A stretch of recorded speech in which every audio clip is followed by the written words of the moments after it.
ನಮಸ್ಕಾರ ಕರ್ನಾಟಕ ಇದೀನಾಗೆ ಸ್ವಾಗತ. ನಾನು ಲತಾ ಧರ್ಮರಾಜ್. ಈಗ ಹೆಡ್ಲೈನ್ಸ್. 5 ವರ್ಷಗಳಿಂದಲೂ 4 ಸಾರಿಗೆ ಇಲಾಖೆ ನಿಗಮಗಳು ನಷ್ಟದಲ್ಲಿದೆ. ಶಕ್ತಿ ಯೋಜನೆಗೆ ಸರ್ಕಾರ 2,000 ಕೋಟಿ ಹಣ ಬಾಕಿ ನೀಡಬೇಕು. ಸಾರಿಗೆ ಸಚಿವ ರಾಮಲಿಂಗಾರೆಡ್ಡಿ ಮಾಹಿತಿ. ರಣ್ಯಾರಾವ್ ಚಿನ್ನ ಕಳ್ಳಸಾಗಣೆ ಪ್ರಕರಣ ಸೂಕ್ತ ತನಿಖೆಯಾಗಲಿ. ತನಿಖೆ ಬಳಿಕವಷ್ಟೇ ಪ್ರಕರಣದ ಸತ್ಯಾಸತ್ಯತೆ ತಿಳಿಯಲಿದೆ. ಸಚಿವೆ ಲಕ್ಷ್ಮೀ ಹೆಬ್ಬಾಳ್ಕರ್ ಹೇಳಿಕೆ.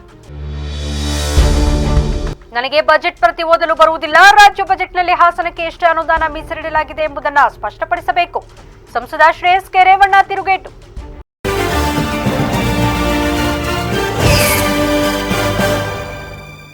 ಸಾರಿಗೆ ಇಲಾಖೆಯ 4 ನಿಗಮಗಳು ನಷ್ಟದಲ್ಲಿವೆ. ಶಕ್ತಿ ಯೋಜನೆಗೆ ಸರ್ಕಾರ 2,000 ಕೋಟಿ ಹಣ ಬಾಕಿ ನೀಡಬೇಕು ಎಂದು ಸಾರಿಗೆ ಸಚಿವ ರಾಮಲಿಂಗಾರೆಡ್ಡಿ ತಿಳಿಸಿದರು. ವಿಧಾನ ಪರಿಷತ್ ಪ್ರಶ್ನೋತ್ತರ ಕಲಾಪದಲ್ಲಿ ಸಾರಿಗೆ ಇಲಾಖೆ ನಿಗಮಗಳ ನಷ್ಟದ ಬಗ್ಗೆ ಪ್ರಶ್ನೆ ಕೇಳಿದ್ರು. ಇದಕ್ಕೆ ಸಚಿವ ರಾಮಲಿಂಗಾರೆಡ್ಡಿ ಉತ್ತರ ನೀಡಿದ್ರು. ಕಳೆದ 5 ವರ್ಷಗಳಿಂದಲೂ 4 ಸಾರಿಗೆ ನಿಗಮಗಳು ನಷ್ಟದಲ್ಲಿವೆ. 2019-20ರಿಂದ 23-24ರವರೆಗೆ ಕೆಎಸ್ಆರ್ಟಿಸಿ 1,500.34 ಕೋಟಿ ನಷ್ಟ, ಬಿಎಂಟಿಸಿ 1,544.62 ಕೋಟಿ, ಕಲ್ಯಾಣ ಕರ್ನಾಟಕ ಸಾರಿಗೆ 777.64 ಕೋಟಿ, ವಾಯುವ್ಯ ಕರ್ನಾಟಕ ನಿಗಮ 1,386.58 ಕೋಟಿ ನಷ್ಟದಲ್ಲಿದೆ ಎಂದು ಸಚಿವರು ಅಂಕಿಅಂಶಗಳನ್ನು ಕೊಟ್ಟರು. ಸಾರಿಗೆ ನಿಗಮಗಳು ನಷ್ಟದಲ್ಲಿವೆ. ಸರ್ಕಾರ ಸಹಕಾರ ಕೊಡದೆ ಹೋದರೆ ಸಾರಿಗೆ ನಿಗಮಗಳಿಗೆ ಕಷ್ಟ ಆಗುತ್ತದೆ. ಇಡೀ ದೇಶದಲ್ಲಿ ಸಾರಿಗೆ ನಿಗಮಗಳು ನಷ್ಟದಲ್ಲಿದ್ದು ನಷ್ಟವನ್ನ ತಡೆಯಲು ಬಸ್ ಟಿಕೆಟ್ ದರ ಜಾಸ್ತಿ ಮಾಡಲಾಗಿದೆ. ಸಿಎಂ ಅವರು 2,000 ಕೋಟಿ ಲೋನ್ ಕೊಡಿಸಿದ್ದಾರೆ. ಅದನ್ನ ಸರ್ಕಾರ ತೀರಿಸುತ್ತದೆ. ಮೋಟಾರ್ ಟ್ಯಾಕ್ಸ್ ವಿನಾಯಿತಿ ಸಾರಿಗೆ ಇಲಾಖೆಗೆ ಸರ್ಕಾರ ಕೊಟ್ಟಿದೆ. 2,000 ಕೋಟಿ ಶಕ್ತಿ ಯೋಜನೆ ಹಣವನ್ನ ಸರ್ಕಾರ ಬಾಕಿ ಉಳಿಸಿಕೊಂಡಿದೆ.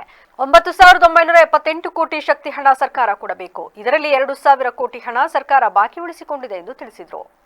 ಚಿತ್ರನಟಿ ರಣ್ಯಾರಾವ್ ಚಿನ್ನ ಕಳ್ಳಸಾಗಣೆ ಪ್ರಕರಣ ಸೂಕ್ತ ತನಿಖೆಯಾಗಲಿ. ಆ ಬಳಿಕವಷ್ಟೇ ಪ್ರಕರಣದ ಸತ್ಯಾಸತ್ಯತೆ ತಿಳಿಯಲಿದೆ ಎಂದು ಮಹಿಳಾ ಮತ್ತು ಮಕ್ಕಳ ಅಭಿವೃದ್ಧಿ ಇಲಾಖೆ ಸಚಿವೆ ಲಕ್ಷ್ಮೀ ಹೆಬ್ಬಾಳ್ಕರ್ ಹೇಳಿದರು. ರಣ್ಯಾರಾವ್ ಚಿನ್ನ ಕಳ್ಳಸಾಗಣೆ ಪ್ರಕರಣದಲ್ಲಿ ಪ್ರಭಾವಿ ಸಚಿವರೊಬ್ಬರ ಕೈವಾಡವಿದೆ ಎಂಬ ಆರೋಪದ ಕುರಿತು ಮಾಧ್ಯಮಗಳ ಪ್ರಶ್ನೆಗೆ ಪ್ರತಿಕ್ರಿಯಿಸಿದ ಸಚಿವರು, ಪ್ರಕರಣಕ್ಕೆ ಸೂಕ್ತ ತನಿಖೆಯಾಗಲಿ, ಆಗ ಗೊತ್ತಾಗಲಿದೆ ಎಂದರು. ಇನ್ನು ಗ್ಯಾರಂಟಿ ಸಮಿತಿಗಳ ವಿರುದ್ಧದ ಬಿಜೆಪಿ ಪ್ರತಿಭಟನೆ ಕುರಿತು ಮಾತನಾಡಿದ ಅವರು, 2023ರಲ್ಲಿ ಸರ್ಕಾರ ರಚನೆಯಾದ ಬಳಿಕ ಗ್ಯಾರಂಟಿ ಯೋಜನೆಗಳನ್ನು ಜಾರಿಗೆ ತರಲಾಗಿದೆ. ಬಳಿಕ ಸೂಕ್ತ ರೀತಿಯಲ್ಲಿ ಗ್ಯಾರಂಟಿ ಯೋಜನೆಗಳನ್ನು ಅನುಷ್ಠಾನಕ್ಕೆ ತರುವ ದೃಷ್ಟಿಯಿಂದ ಗ್ಯಾರಂಟಿ ಸಮಿತಿಗಳನ್ನು ಜಿಲ್ಲಾ ಹಾಗೂ ತಾಲೂಕು ಮಟ್ಟದಲ್ಲಿ ರಚಿಸಲಾಯಿತು. ಈಗ ಸಮಿತಿಗಳನ್ನು ರದ್ದುಗೊಳಿಸುವಂತೆ ಪ್ರತಿಪಕ್ಷಗಳು ನಡೆಸುತ್ತಿರುವ ಹೋರಾಟಕ್ಕೆ ಅರ್ಥವಿಲ್ಲ. ನಮ್ಮ ಯೋಜನೆಗಳನ್ನೇ ಬಿಜೆಪಿ ಇತರ ರಾಜ್ಯಗಳಲ್ಲಿ ಜಾರಿಗೆ ತಂದಿದೆ. ಮಹಾರಾಷ್ಟ್ರ ಸರ್ಕಾರ ನಮ್ಮದೇ ಗೃಹಲಕ್ಷ್ಮಿ ಯೋಜನೆಯನ್ನು ಲಾಡ್ಲಿ ಬೆಹನಾ ಹೆಸರಿನಲ್ಲಿ ಚುನಾವಣೆಗೂ ಮುನ್ನ 2 ತಿಂಗಳು ಹಣ ನೀಡಿತ್ತು. ಆದರೆ ಚುನಾವಣೆಯಲ್ಲಿ ಗೆದ್ದ ಬಳಿಕ ಈ ಯೋಜನೆಯನ್ನೇ ಬಂದ್ ಮಾಡಲಾಗಿದೆ. ಇದು ಬಿಜೆಪಿ ಸರ್ಕಾರಗಳ ಸ್ಥಿತಿ. ಮಹಾರಾಷ್ಟ್ರ ಸರ್ಕಾರದ ಸಚಿವರಿಗೆ ಆರ್ಎಸ್ಎಸ್ ಕಾರ್ಯಕರ್ತರು ಸಹಾಯಕರಾಗಿದ್ದಾರೆ. ಅವರಿಗೆ ಅಲ್ಲಿನ ಸರ್ಕಾರ ಸಂಬಳ ನೀಡುತ್ತಿದೆ. ಅವರಲ್ಲೇ ತಪ್ಪು ಇಟ್ಟುಕೊಂಡು ನಮ್ಮ ಕಡೆ ಬೆಟ್ಟು ಮಾಡಿ ತೋರಿಸುತ್ತಿದ್ದಾರೆ ಎಂದು ದೂರಿದ್ರು. ತನಿಖೆ ಆದ್ಮೇಲೆ ಯಾವ ಪ್ರಭಾವಿ ಎಷ್ಟೇ ಪ್ರಭಾವಿ ಇದ್ರೂ ಕೂಡ ಅದು ಮುಚ್ಚಿಡ್ಲಿಕ್ಕೆ ಸಾಧ್ಯ ಇಲ್ಲ. ಎಲ್ಲಿ ಅವ್ರ ಸರ್ಕಾರ ಇದೆ ಅಲ್ಲಿ ಕೆಲಸ ಮಾಡಿದ್ರೆ ಅವ್ರಿಗೆ ಚೆನ್ನಾಗ್ ಕಾಣುತ್ತೆ. ಎಲ್ಲಿ ನಮ್ಮ ಸರ್ಕಾರ ಇದೆ, ಕಾಂಗ್ರೆಸ್ ಸರ್ಕಾರ ಇದೆ, ಅಲ್ಲಿ ಇವ್ರಿಗೆ ಕೆಟ್ಟ ಅನ್ಸುತ್ತೆ. ಮಸರಲ್ಲಿ ಕಲ್ಲನ್ನು ಹುಡುಕುವಂತ ಕೆಲಸ ಮಾಡ್ತಾರೆ. ಸರ್ಕಾರದ ಪ್ರಭಾವಿ ಇಬ್ಬರು ಸಚಿವರು ಭಾಗಿಯಾಗಿದ್ದಾರೆ ಅಂತ ನಿಮ್ಮ ವಿಪಕ್ಷದ ನಾಯಕರು ಆರೋಪ ಮಾಡ್ತಾರೆ. ನೋಡಿ, ಮಾಧ್ಯಮದಲ್ಲಿ ಏನ್ ಬಂದಿತ್ತು ತಾವೆಲ್ಲ ತೋರಿಸಿದ್ರು. ಮಾನ್ಯ ಹೋಮ್ ಮಿನಿಸ್ಟರ್ ತನಿಖೆ ಆದ್ಮೇಲೆ ಯಾವ ಪ್ರಭಾವಿ ಎಷ್ಟೇ ಪ್ರಭಾವಿ ಇದ್ರೂ ಕೂಡ ಅದು ಮುಚ್ಚಿಡ್ಲಿಕ್ಕೆ ಸಾಧ್ಯ ಇಲ್ಲ. ಕಾನೂನು ರೀತಿ ಏನೇನು ಕ್ರಮ ಅಲ್ಲ ಮೇಡಮ್, ಯಾಕೆ ಮೇಡಮ್ ಈಗ ಸಚಿವರ ಹೆಸರು ಯಾಕೆ ಬರ್ತಾ ಇದೆ ಅಂತ ವಿಜೇಂದ್ರ ಅವ್ರಿಗೆ ಮಾಹಿತಿ ಇಲ್ದಿರನೇ ಅವರು ಹೆಸರು ಹೇಳೋದು ಸಾಧ್ಯನಾ? ನನಗೇನ್ ಗೊತ್ತಿಲ್ಲ ಅದ್ರ ಬಗ್ಗೆ. ಅಲ್ಲ, ಅದ್ರ ಬಗ್ಗೆ ನೀವು ಸಂಬಂಧಪಟ್ಟವ್ರನ್ನ ಕೇಳಿದ್ರೆ, ಯಾರ ಹತ್ರ ಇಂಟೆಲಿಜೆನ್ಸ್ ಇದೆಯೋ, ಯಾರ ಹತ್ರ ಇದೆಯೋ ಅವ್ರನ್ನ ಕೇಳಿದ್ರೆ ಅವ್ರಿಗೆ ಗೊತ್ತಿರುತ್ತೆ. ನನಗೆಲ್ಲ ಅದ್ರ ಬಗ್ಗೆ ನೀವೇನ್ ತೋರಿಸ್ತಾ ಇದ್ರು ಅದನ್ನಷ್ಟು ನಾವು ನೋಡ್ತಾ ಇದ್ದೀವಿ. ಗ್ಯಾರಂಟಿ ಸಮಿತಿ ವಿಚಾರ ಪ್ರತಿಭಟನೆ ಮಾಡ್ತಾರೆ ಸರ್, ಒಳಗಡೆ ಮತ್ತು ಹೊರಗಡೆ. ಜಿಲ್ಲಾ ಪಂಚಾಯಿತಿಯಿಂದ ಅನುಮೋದನೆ ಪಡೆದಿರುವ 63 ಇಲಾಖೆಗಳ ಒಟ್ಟು 326 ಕೋಟಿ ರೂಪಾಯಿ ಅನುದಾನ ಬಿಡುಗಡೆ ಮಾಡದೆ ಜಿಲ್ಲಾ ಖಜಾನೆಯನ್ನೇ ಬಂದ್ ಮಾಡಿಕೊಂಡಿದ್ದಾರೆ ಎಂದು ಮಾಜಿ ಸಚಿವ ಎಚ್ ಡಿ ರೇವಣ್ಣ ಅವರು ಆರೋಪಿಸಿದರು. ನಗರದಲ್ಲಿಂದು ಸುದ್ದಿಗೋಷ್ಠಿಯಲ್ಲಿ ಮಾತನಾಡಿದ ಅವರು, ಜನವರಿ ತಿಂಗಳಿಂದ ಅಧಿಕಾರಿಗಳಿಗೂ ಸಂಬಳ ನೀಡಿಲ್ಲ. ವಾಹನಗಳಿಗೆ ಡೀಸೆಲ್ ಹಾಕಿಸಲು ಹಣ ಇಲ್ಲದ ಪರಿಸ್ಥಿತಿ ಜಿಲ್ಲೆಯಲ್ಲಿ ನಿರ್ಮಾಣವಾಗಿದೆ. 2,000 ಬಿಲ್ಗಳು ಬಾಕಿ ಉಳಿದಿವೆ. ಹಾಸನ ನಗರದಲ್ಲಿ ಒಟ್ಟು 101 ಕೋಟಿ ರೂಪಾಯಿ ವೆಚ್ಚದಲ್ಲಿ ಚತುಷ್ಪಥ ರೈಲ್ವೆ ಮೇಲ್ಸೇತುವೆ ಕಾಮಗಾರಿಗೆ ರೈಲ್ವೆ ಇಲಾಖೆಯಿಂದ 34 ಕೋಟಿ ರೂಪಾಯಿ, ರಾಜ್ಯ ಸರ್ಕಾರದ 67 ಕೋಟಿ ರೂಪಾಯಿ ಅನುದಾನದಲ್ಲಿ ಕಾಮಗಾರಿಯನ್ನ ಕೈಗೆತ್ತಿಕೊಳ್ಳಲಾಗಿತ್ತು. ಆದರೆ ಈ ಹಿಂದೆ ರಾಜ್ಯ ಸರ್ಕಾರ ತನ್ನ ಪಾಲಿನ ಅನುದಾನ ನೀಡಲು ಸಾಧ್ಯವಿಲ್ಲ ಎಂದು ಹೇಳಿದ್ದಕ್ಕೆ ದೇವೇಗೌಡರು ಪತ್ರ ಬರೆದು ಒತ್ತಾಯ ಮಾಡಿದ ಕಾರಣದಿಂದ ಇದೀಗ ಬಾಕಿ 18 ಕೋಟಿ ರೂಪಾಯಿ ಅನುದಾನ ಬಿಡುಗಡೆಯಾಗಿದೆ. ಮೇಲ್ಸೇತುವೆ ಅನುದಾನ ತರುವಲ್ಲಿ ಕೇಂದ್ರ ಸಚಿವ ಎಚ್ ಡಿ ಕುಮಾರಸ್ವಾಮಿ, ಮಾಜಿ ಪ್ರಧಾನಿ ದೇವೇಗೌಡರ ಶ್ರಮವಿದೆ. ರಾಜ್ಯ ಬಜೆಟ್ಗೂ ಮೊದಲೇ ಕಾಮಗಾರಿಗೆ ಹಣ ನೀಡಿ ಎಂದು ದೇವೇಗೌಡರು ದನಿ ಎತ್ತಿದ್ದರ ಪರಿಣಾಮವಾಗಿ ಅನುದಾನ ಬಿಡುಗಡೆಯಾಗಿದೆ ಎಂದು ಪರೋಕ್ಷವಾಗಿ ಸಂಸದ ಶ್ರೇಯಸ್ ಪಟೇಲ್ ಅವರ ಹೇಳಿಕೆಗೆ ತಿರುಗೇಟು ನೀಡಿದರು. ನನಗೆ ಬಜೆಟ್ ಪ್ರತಿ ಓದಲು ಬರುವುದಿಲ್ಲ. ರಾಜ್ಯ ಬಜೆಟ್ನಲ್ಲಿ ಹಾಸನಕ್ಕೆ ಎಷ್ಟು ಅನುದಾನ ಮೀಸಲಿಡಲಾಗಿದೆ ಎಂಬುದನ್ನು ಸ್ಪಷ್ಟಪಡಿಸಬೇಕು. ಹಾಸನ ನಗರಸಭೆಯನ್ನು ಮೇಲ್ದರ್ಜೆಗೇರಿಸುವ ಪ್ರಸ್ತಾಪ ಹಿಂದಿನ ಸರ್ಕಾರದ ಅವಧಿಯಲ್ಲೇ ಆಗಿತ್ತು. ಈ ಬಜೆಟ್ನಲ್ಲಿ ಯಾವುದೇ ರೀತಿಯ ಅನುದಾನ ನೀಡಿಲ್ಲ. ಬಜೆಟ್ ಬುಕ್ನಲ್ಲಿ ಹಾಸನ ಜಿಲ್ಲೆಗೆ ಎಷ್ಟು ಅನುದಾನ ನೀಡಿದ್ದಾರೆ ಎಂದು ತಿಳಿಸಲಿ ಎಂದು ಸಂಸದರ ಹೆಸರು ಹೇಳದೆಯೇ ಆಗ್ರಹಿಸಿದರು. ನಿನ್ನೆ ಸುದ್ದಿಗೋಷ್ಠಿ ನಡೆಸಿದ ಸಂಸದ ಶ್ರೇಯಸ್ ಪಟೇಲ್ ಬಜೆಟ್ ಪ್ರತಿ ಓದಿ ಮಾತನಾಡಲಿ, ಸುಳ್ಳು ಆರೋಪ ಮಾಡುವುದು ಬೇಡ ಎಂದು ಪರೋಕ್ಷವಾಗಿ ರೇವಣ್ಣ ಅವರಿಗೆ ಟಾಂಗ್ ನೀಡಿದರು. ಹಾಸನ ಜಿಲ್ಲೆಯ ಒಂದು ಇಲಾಖೆ ಅಲ್ಲ, ಈಗ ನಾನು ಯಾರ ಬಗ್ಗೆನೂ ನಾನು ಮಾತಾಡೋಕ್ಕೆ ಹೋಗಲ್ಲ ಏನ್ರಿ. 63 ಇಲಾಖೆ, 63 ಇಲಾಖೆದು 2 ತಿಂಗಳಿಂದ ಟ್ರೆಜರಿ ಲಾಕ್ ಮಾಡಿ ಸುಮಾರು 2,000 ಬಿಲ್ಲು. 2 ತಿಂಗಳಿಂದ ಟ್ರೆಜರಿ ಬಿಲ್ಲ. ಬೇಕಾದ್ರೆ ಕಾಪಿ ಕೊಡ್ತೀನಿ, ನಾನೆಲ್ಲ ನಾವು ಹೇಳಕ್ಕೆ ಹೋದರೆ ಸುಳ್ಳು ಹೇಳ್ತೀರಿ ಅಂತೀರಿ ಯಾರು, ಯಾಕೆಂದ್ರೆ ಇವರು ಸ್ಟೇಟ್ಮೆಂಟ್ ಮಾಡ್ತಾರೆ. 63 ಇಲಾಖೆ ಯಾವ್ದಾದ್ರು ಒಂದು ಜೆರಾಕ್ಸ್ ಇದ್ರೂ ಕೊಡಪ್ಪ ಇದೆ ಅವ್ರಿಗೆ. 63 ಇಲಾಖೆ ಕೊಡಲಿ. 63 ಇಲಾಖೆ ರೀ, 326 ಕೋಟಿ. 2-3 ತಿಂಗಳಿಂದ ಟ್ರೆಜರಿ ಬ್ಯಾನ್, ಗೊತ್ತಾಯ್ತಾ. 63 ಇಲಾಖೆದು 326 ಕೋಟಿ ಅಲ್ಲ. ಅವ್ರು ಹೇಳೋದು ಇನ್ನೂ ಈಚೆಗೆ ಎಷ್ಟು ಬಂದವ ಬಿಲ್ ಗೊತ್ತಿಲ್ಲ, ಅವರೇ ಕೊಟ್ಟಿರೋದು, ನಾನು ಕೊಟ್ಟಿರೋದಲ್ಲ. 326 ಕೋಟಿ. ಅದು ನಾನು ಮೊನ್ನೆ ಇಲ್ಲಿಂದ ಹೋದ್ನಲ್ಲ ಸರ್, ಪ್ರೆಸ್ ಮುಗಿಸ್ಕೊಂಡು ಹೋದ್ಮೇಲೆ ಕೆಲವರು 3 ತಿಂಗಳಿಂದ ಕೆಲವು ಅಧಿಕಾರಿಗಳಿಗೆ ಸಂಬಳ ಇಲ್ಲ. ಡೀಸೆಲ್ ಹಾಕ್ಸೋಕ್ಕೆ ದುಡ್ಡು, ಅವ್ರ ಗಾಡಿಗಳಿಗೆ ಡೀಸೆಲ್ ಹಾಕ್ಸೋಕ್ಕೆ ದುಡ್ಡಿಲ್ಲ. 3 ತಿಂಗಳಾಯಿತು ಸಂಬಳ ಕೊಟ್ಟು. ಅಧಿಕಾರಿಗಳ ಸಂಬಳ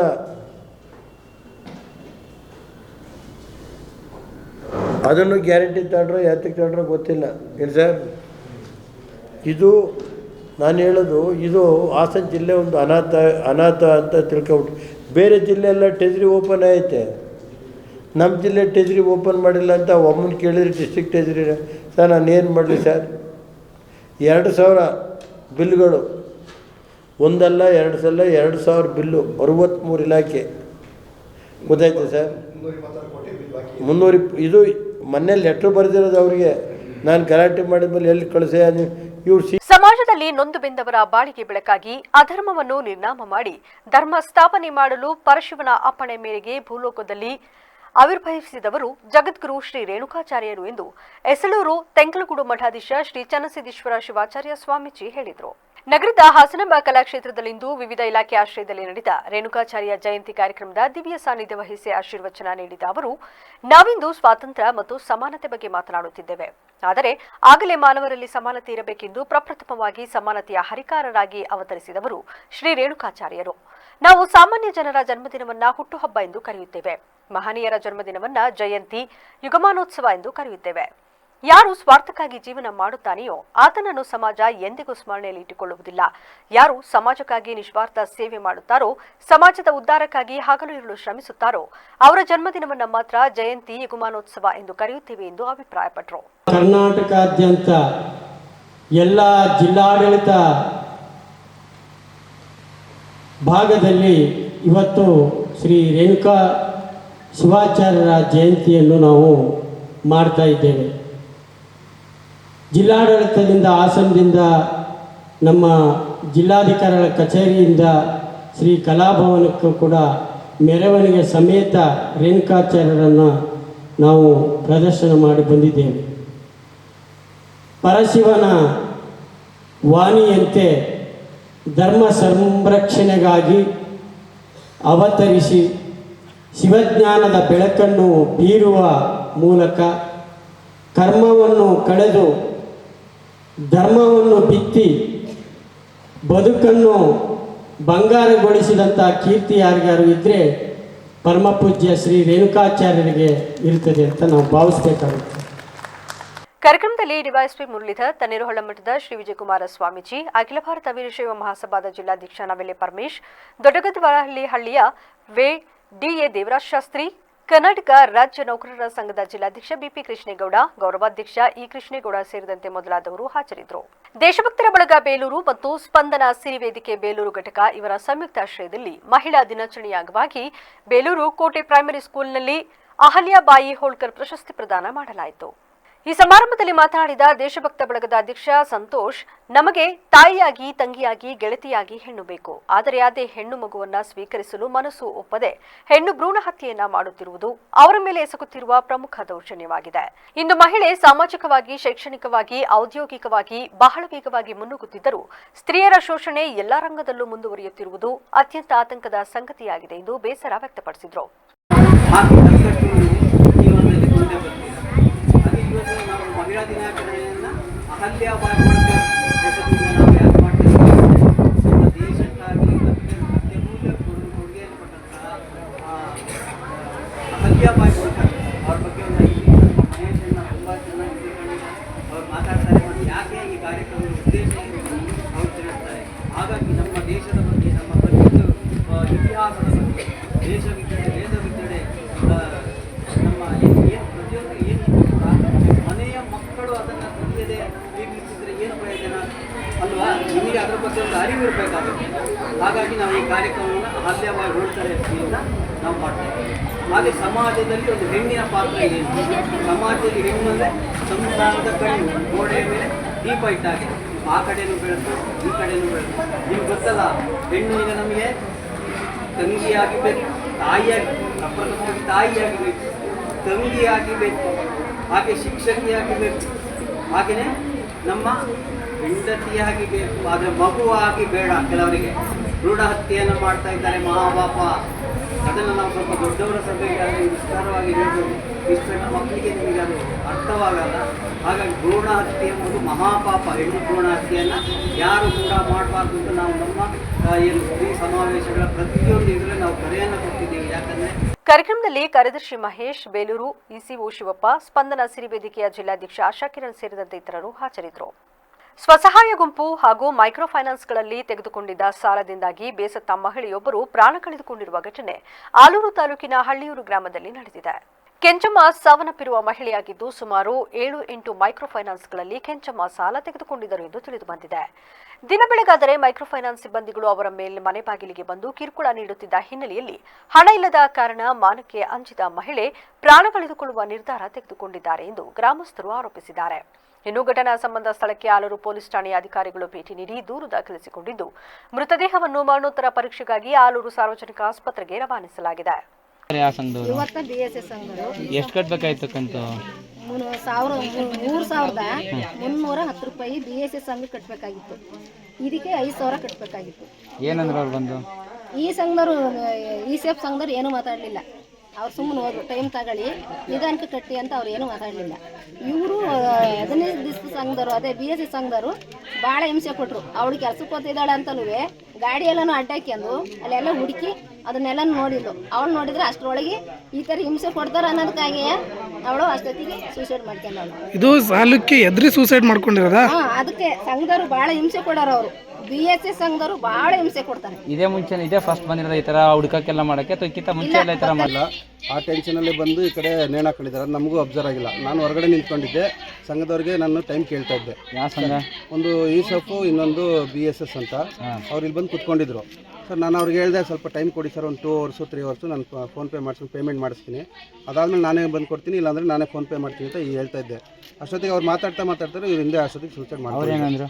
ಅವರು ಏನಿಲ್ಲ, ಹಿಂಗೆ ಕಟ್ಟಬೇಕು, ಇಷ್ಟೊತ್ತಿಗೆ ಹಿಂಗಿರುತ್ತೆ, ತುಂಬ ಡ್ಯೂ ಬಿಟ್ಕೋಬೇಡಿ, ಹಂಗಾಗುತ್ತೆ ಹಿಂಗಾಗುತ್ತೆ, ನೀವು ಕಟ್ಟಿಲ್ಲ ಅಂದರೆ ಎಲ್ಲರಿಗೂ ಇದಾಗುತ್ತೆ, ಮತ್ತು ನೆಕ್ಸ್ಟ್ ಲೋನ್ ಬರಲ್ಲ, ಅದು ಬರಲ್ಲ, ಹೀಗೆ ಅಂತ ಹೇಳ್ತಾರೆ. ನಾವು ಸರಿ ಸರ್ ಆಯಿತು, ನೀವು ಇದು ಮಾಡ್ತೀರಿ, ಟೈಮ್ ಒಂದು ಕೊಡಿ ಸಾಕು, ನಾನು ಅಡ್ಜಸ್ಟ್ ಮಾಡ್ತೀನಿ, ಮಧ್ಯಾಹ್ನ ಒಳಗೆ ನಾನು ಕೊಟ್ಕೊಡ್ತೀನಿ ಅಂತ ಹೇಳ್ತಾ ಇದ್ದೆ. ನೀವು ಸಂಘದವ್ರು ಮಾತಾಡ್ಸಿದ್ರ? ಹಾಂ, ಮಾತಾಡ್ಸಿದ್ದೀವಿ. ಅವ್ರ ಹೆಸರೇನು? ಅವರು ಒಬ್ಬರು ಆನಂದ್ ಅಂತ, ಇನ್ನೊಬ್ಬರ ಹೆಸರು ಇಬ್ಬರದ್ದು ಗೊತ್ತಿಲ್ಲ. ಒಬ್ಬರೇ ಸಂಘದವರ? 2 ಸಂಘದವರು? ಆಂಬ್ಯುಲೆನ್ಸ್ ಚಾಲಕರು ಜೀವ ರಕ್ಷಿಸುವ ಬದಲು ಮುಗ್ಧರ ಜೀವನದೊಂದಿಗೆ ಚೆಲ್ಲಾಟದಲ್ಲಿ ತೊಡಗುತ್ತಿದ್ದಾರೆ ಎಂದು ಪತ್ರಕರ್ತ ಅಲಿಲ್ ಅಕ್ಬರ್ ಗಂಭೀರ ಆರೋಪ ಮಾಡಿದರು. ಸಕಲೇಶಪುರದಲ್ಲಿಂದು ಪತ್ರಿಕಾಗೋಷ್ಠಿಯಲ್ಲಿ ಮಾತನಾಡಿದ ಅವರು, ದೇಶ ಕಾಯುವ ಸೈನಿಕನಿಗೆ ನೀಡುವ ಗೌರವವನ್ನೇ ಜೀವ ಉಳಿಸುವ ಆಂಬ್ಯುಲೆನ್ಸ್ ಚಾಲಕರಿಗೂ ಕೊಡಬೇಕಾಗಿತ್ತು. ಆದರೆ ಕೆಲವರು ಜನರ ಜೀವ ರಕ್ಷಣೆ ಮಾಡುವ ಬದಲು ಭಕ್ಷಣೆ ಮಾಡುತ್ತಿದ್ದಾರೆ. ಸಕಲೇಶಪುರದಲ್ಲಿ ಅಪಘಾತ ಸಂಭವಿಸಿದರೆ ಕೆಲವು ಆಂಬ್ಯುಲೆನ್ಸ್ ಚಾಲಕರು ಅದನ್ನು ಹಬ್ಬದಂತೆ ಸಂಭ್ರಮಿಸಿ ಗಾಯಾಳ ಕುಟುಂಬದಿಂದ ಸಾಧ್ಯವಾದಷ್ಟು ಹಣವನ್ನು ತಮ್ಮ ಕಮಿಷನ್ ಆಸೆಗಾಗಿ ಖಾಸಗಿ ಆಸ್ಪತ್ರೆಗೆ ಸೇರಿಸುತ್ತಿದ್ದಾರೆ ಎಂಬ ಗಂಭೀರ ಆರೋಪ ಕೇಳಿಬಂದಿದೆ. ತಮ್ಮದೇ ಆದ ಜಾಲವನ್ನು ರಚಿಸಿಕೊಂಡಿರುವ ಈ ಚಾಲಕರು ಕುಟುಂಬದವರಲ್ಲಿ ಭಯ ಹುಟ್ಟಿಸಿ ತಮಗೆ ಕಮಿಷನ್ ದೊರೆಯುವ ಖಾಸಗಿ ಆಸ್ಪತ್ರೆಗೆ ಮಾತ್ರ ರೋಗಿಗಳನ್ನು ಸಾಗಿಸುತ್ತಿದ್ದಾರೆ. ಆದ್ದರಿಂದ ಚಾಲಕರು ಗಾಯಾಳು ಅಥವಾ ರೋಗಿಯ ಕುಟುಂಬದವರು ಸೂಚಿಸುವ ಆಸ್ಪತ್ರೆಗೆ ಮಾತ್ರ ಸಾಗಿಸಬೇಕು. ಇಲ್ಲವೇ ಸರ್ಕಾರಿ ವೈದ್ಯರು ಸೂಚಿಸುವ ಜಿಲ್ಲಾಸ್ಪತ್ರೆಗೆ ಮಾತ್ರ ಸೇರಿಸುವ ಕಡ್ಡಾಯ ನಿಯಮವನ್ನು ಜಿಲ್ಲಾಡಳಿತ ಮತ್ತು ತಾಲೂಕು ಆಡಳಿತ ನಿರ್ದಿಷ್ಟ ಮಾನದಂಡ ರೂಪಿಸಿ ಈ ಕೆಟ್ಟ ವೃತ್ತಿಗೆ ತಡೆ ನೀಡಬೇಕು ಎಂದು ಒತ್ತಾಯಿಸಿದರು.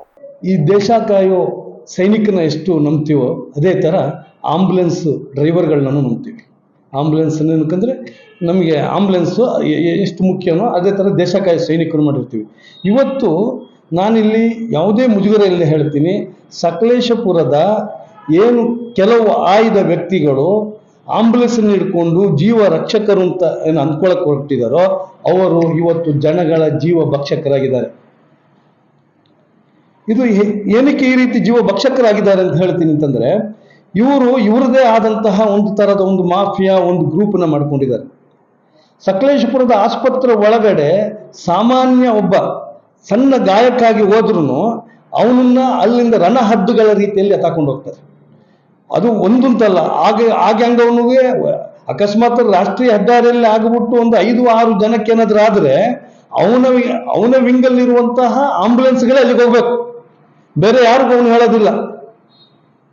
ಇಂಥದ್ರಲ್ಲಿ ಇಲ್ಲಿ ಇವರು ಇವತ್ತೇನ್ ಮಾಡ್ತಿದ್ದಾರೆ ಅಂದ್ರೆ, ಜನಗಳ ಜೀವ ರಕ್ಷಕರು ಅಂತನ್ನಂತ ಈ ಆಂಬುಲೆನ್ಸ್ ಕೆಲವು ವ್ಯಕ್ತಿಗಳು, ಉದಾಹರಣೆಗೆ ನಾನು ಸಣ್ಣದಾಗಿ ಹೇಳ್ತೀನಿ, ಕಳೆದ 2 ವರ್ಷದ ಹಿಂದ್ಗಡೆ ಮೂಡಿಗೆರೆ ಭಾಗದ ಒಬ್ಬರು ಫ್ಯಾಮಿಲಿ ಸಕಲೇಶಪುರದಲ್ಲಿ ನೆಲೆ ನಿಲ್ತಿತ್ತು. ಅವರ ತಂದೆ, ಅವರು ಗಂಡ ಹೆಂಡತಿ ಮಗಳು, ತಾಯಿಯಾದವಳು ಎಲ್ಲೋ ಶಿಕ್ಷಕಿ ಆಗ್ಬಿಟ್ಟು ಕೆಲಸ ಮಾಡ್ತಿದ್ದಾಳೆ, ಮನೆಯಲ್ಲಿ ಮಗಳೊಬ್ಳಿದ್ದಾಳೆ. ಅವಳ ತಂದೆ ಏನೋ ಕಾಯಿಲೆ ಬಂದ್ಬಿಟ್ಟು ರಾತ್ರಿ ಸತ್ತೋಗ್ತಾನೆ.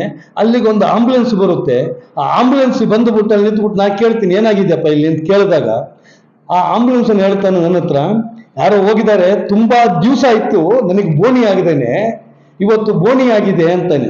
ಅಂದ್ರೆ ಇವರ ಮನಸ್ಸಿನ ಇದ್ರ ಒಳಗಡೆ ಮಾನವೀಯತೆ ಅನ್ನೋದೇ ಇಲ್ಲ, ಮಾನವೀಯತೆ ಸತ್ತೋಗಿದೆ ಇವ್ರ ಹತ್ರ. ಇವ್ರಿಗೆ ಹೇಗೆ ಅಂತಂದ್ರೆ, ಯಾರಾದ್ರೂ ಕಾಯಿಲೆ ಬಿದ್ರೆ, ಯಾರಾದ್ರೂ ಆಕ್ಸಿಡೆಂಟ್ ಆದ್ರೆ, ಇನ್ನೊಂದಾದ್ರೆ ಇವರಿಗೆ ಅದು ಹಬ್ಬ, ಅವತ್ತು ಮಾರಿ ಹಬ್ಬ ಇದ್ದಂಗೆ ಇವರಿಗೆ.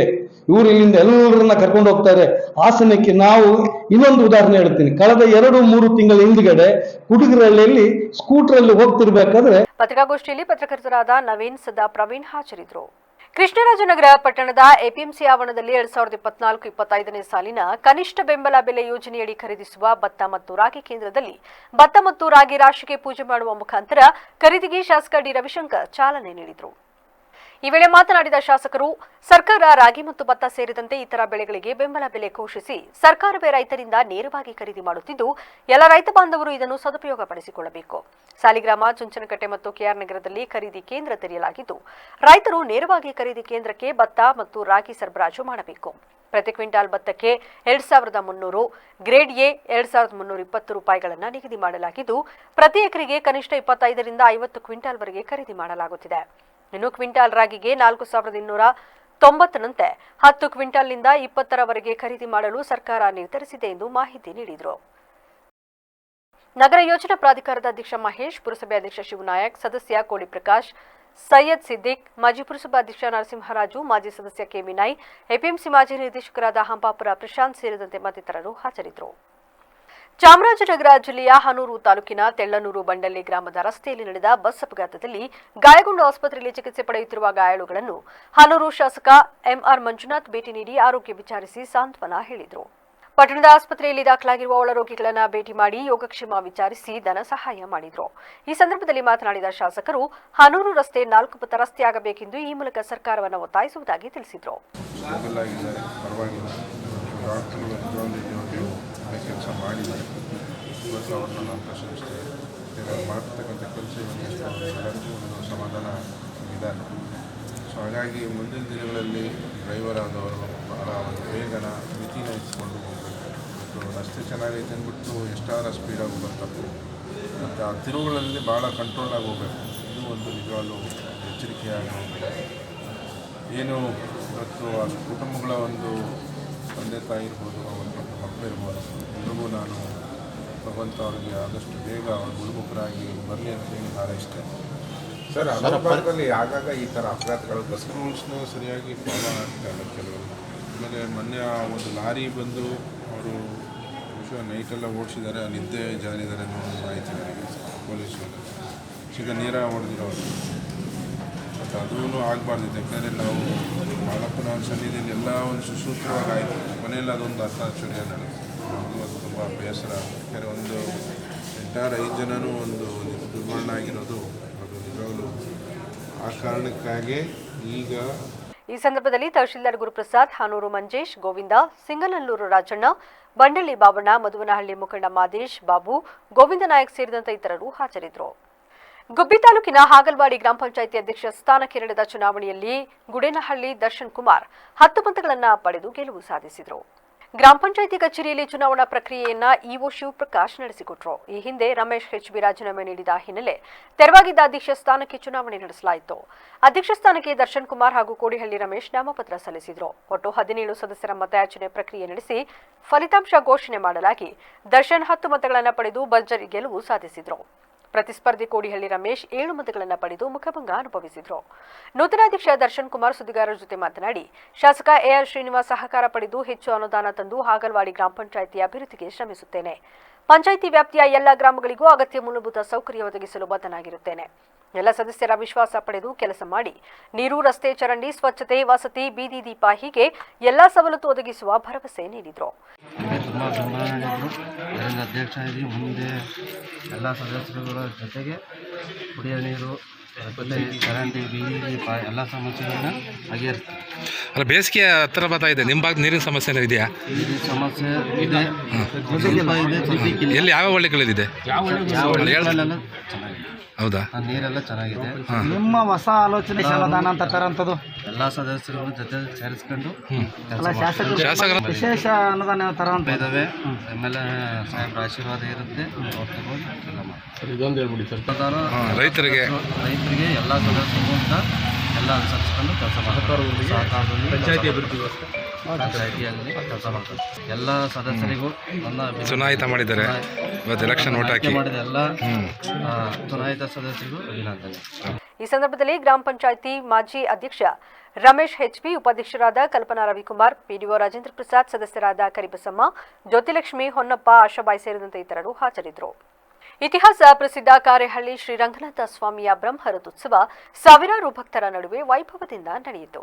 ಬ್ರಹ್ಮರಥೋತ್ಸವ ಅಂಗವಾಗಿ ಬೆಳಗ್ಗೆ ದೇವಾಲಯದಲ್ಲಿ ಶ್ರೀರಂಗನಾಥ ಸ್ವಾಮಿಗೆ ಅಭಿಷೇಕ, ಸುಪ್ರಭಾತ ಸೇವೆ, ಪಂಚಾಮೃತ ಸೇವೆ ನಡೆಯಿತು. ಮಧ್ಯಾಹ್ನ ಕರಿಯಮ್ಮ ದೇವಿ ಹಾಗೂ ಶ್ರೀ ಕೆಂಪಮ್ಮ ದೇವಿ ಆಗಮನದೊಂದಿಗೆ ಶ್ರೀರಂಗನಾಥ ಸ್ವಾಮಿಯ ಬ್ರಹ್ಮರಥೋತ್ಸವ ಅದ್ದೂರಿಯಾಗಿ ನಡೆಯಿತು. ಕಳೆದ 3 ದಿನದಿಂದ ಜಾತ್ರೆ ಅಂಗವಾಗಿ ಸ್ವಾಮಿಗೆ ಕಂಕಣ, ಅಂಕಾರ್ಪಣೆ, ಧ್ವಜಾರೋಹಣ, ಉಯ್ಯಾಲೋತ್ಸವ, ಗರುಡ ವಾಹನೋತ್ಸವ ಅಂಗವಾಗಿ ಧಾರ್ಮಿಕ ಕಾರ್ಯಕ್ರಮಗಳು ವಿಧಿವತ್ತಾಗಿ ನಡೆದವು. ಸುಡಬಿಸಿಲು ಲೆಕ್ಕಿಸದೆ ಭಕ್ತರು ರಥೋತ್ಸವದಲ್ಲಿ ಪಾಲ್ಗೊಂಡು ರಥವನ್ನ ಎಳೆದು ಭಕ್ತಿ ಸಮರ್ಪಿಸಿದ್ರು. ಭಕ್ತರಿಗೆ ಅಲ್ಲಲ್ಲಿ ಪಾನಕ, ಪಾಲಹಾರ ಹಾಗೂ ಮಜ್ಜಿಗೆಯನ್ನು ವಿತರಿಸಿದ್ರು. ಜಿಲ್ಲೆಯ ವಿವಿಧ ಭಾಗಗಳಿಂದ ಆಗಮಿಸಿದ್ದ ಭಕ್ತರು ಶ್ರೀರಂಗನಾಥ ಸ್ವಾಮಿಯ ದರ್ಶನ ಪಡೆದರು. ಭಕ್ತಾದಿಗಳಿಗೆ ಮಹಾ ಅನ್ನದಾಸೋಹ ಏರ್ಪಡಿಸಲಾಗಿತ್ತು. ಜಾತ್ರಾ ಮಹೋತ್ಸವವು ಪ್ರತಿ ವರ್ಷವೂ ಬಹಳ ವಿಜೃಂಭಣೆಯಿಂದ ಭಕ್ತಾದಿಗಳಿಂದ ನೆರವೇರುತ್ತೆ. ಎಲ್ಲ ಭಕ್ತಾದಿಗಳು ಬಹಳ ಸ್ವಾಮಿಯವರ ಕೃಪೆಗೆ ಪಾತ್ರರಾಗಿ ರಥೋತ್ಸವವನ್ನು ವಿಜೃಂಭಣೆಯಿಂದ ಪ್ರತಿ ವರ್ಷವೂ ಮಾಡ್ತಾರೆ. ಜಾತ್ರೆ, ರಥೋತ್ಸವ, ಮುಖ್ಯವಾಗಿ ರಥೋತ್ಸವ, ನಂತರ ಮಂಡೇ ಮತ್ತು ನಾಳೆ ದೀಪ ಸೇವೆ ಅಂತ ಮಾಡ್ತೀವಿ. ಅದಾದಮೇಲೆ ಮುಂದಿನ ವಾಹನ, ಸ್ವಾಮಿಯವರು ಮುಂದಿನ ವಾಹನ 3 ಬೀದಿಗಳಲ್ಲಿ ಉತ್ಸವ ಮಾಡ್ತೀವಿ. ಎಷ್ಟು ದಿನ ಜಾತ್ರೆ ನಡೆಯುತ್ತಿದ್ದು? 5 ದಿನಗಳ ಕಾಲ ನೆರವೇರುತ್ತೆ.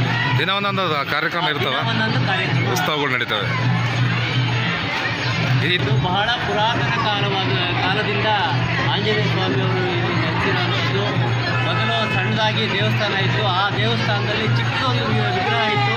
ಅದನ್ನು ನಮ್ಮ ತಾತ ಮುತ್ತಾತನ ಕಾಲದಲ್ಲಿ ತಗೊಂಡೋಗಿ ಕಲ್ಯಾಣಿ ಒಳಗೆ ಹಾಕಿತ್ತಂತೆ, ಕರಡಿ ಕಿತ್ಕೊಂಡೋಗಿ. ಮತ್ತೆ ಅದನ್ನು ಆ ಸ್ವಾಮಿನೇ ಬಂದು ಹೇಳಿ ನಾನು ಇಲ್ಲಿದ್ದೀನಿ ಅಂತ ಹೇಳಿ ಪೂಜೆ ಮಾಡೋದಕ್ಕೆ ಬಂದಾಗ ಹೇಳಿ ಮತ್ತೆ ಸ್ವಾಮಿಯವ್ರನ್ನ ಕರ್ಕೊಂಬಂದು ಪ್ರತಿಷ್ಠಾಪನೆ ಮಾಡಿ ಈಗಿನ. ಈಗ ಮತ್ತೊಮ್ಮೆ ಹೆಡ್ಲೈನ್ಸ್. 5 ವರ್ಷಗಳಿಂದಲೂ 4 ಸಾರಿಗೆ ಇಲಾಖೆ ನಿಗಮಗಳು ನಷ್ಟದಲ್ಲಿದೆ. ಶಕ್ತಿ ಯೋಜನೆಗೆ ಸರ್ಕಾರ 2,000 ಕೋಟಿ ಹಣ ಬಾಕಿ ನೀಡಬೇಕು. ಸಾರಿಗೆ ಸಚಿವ ರಾಮಲಿಂಗಾರೆಡ್ಡಿ ಮಾಹಿತಿ. ರಣ್ಯರಾವ್ ಚಿನ್ನ ಕಳ್ಳಸಾಗಣೆ ಪ್ರಕರಣ ಸೂಕ್ತ ತನಿಖೆಯಾಗಲಿ. ತನಿಖೆ ಬಳಿಕವಷ್ಟೇ ಪ್ರಕರಣದ ಸತ್ಯಾಸತ್ಯತೆ ತಿಳಿಯಲಿದೆ. ಸಚಿವೆ ಲಕ್ಷ್ಮೀ ಹೆಬ್ಬಾಳ್ಕರ್ ಹೇಳಿಕೆ. ನನಗೆ ಬಜೆಟ್ ಪ್ರತಿ ಓದಲು ಬರುವುದಿಲ್ಲ. ರಾಜ್ಯ ಬಜೆಟ್ನಲ್ಲಿ ಹಾಸನಕ್ಕೆ ಎಷ್ಟು ಅನುದಾನ ಮೀಸಲಿಡಲಾಗಿದೆ ಎಂಬುದನ್ನು ಸ್ಪಷ್ಟಪಡಿಸಬೇಕು. ಸಂಸದ ಶ್ರೇಯಸ್ ಕೆ ರೇವಣ್ಣ ತಿರುಗೇಟು. ಇದಾಗಿತ್ತು ಇಲ್ಲಿವರೆಗಿನ ನ್ಯೂಸ್ ಅಪ್ಡೇಟ್ಸ್. ನಿರಂತರ ಸುದ್ದಿಗಾಗಿ ನೋಡ್ತಾ ಇರಿ BBC ನ್ಯೂಸ್. ಇದು ಜನರ ಧ್ವನಿ. ಸತ್ಯದ ಕಡೆ ನಮ್ಮ ನಡೆ.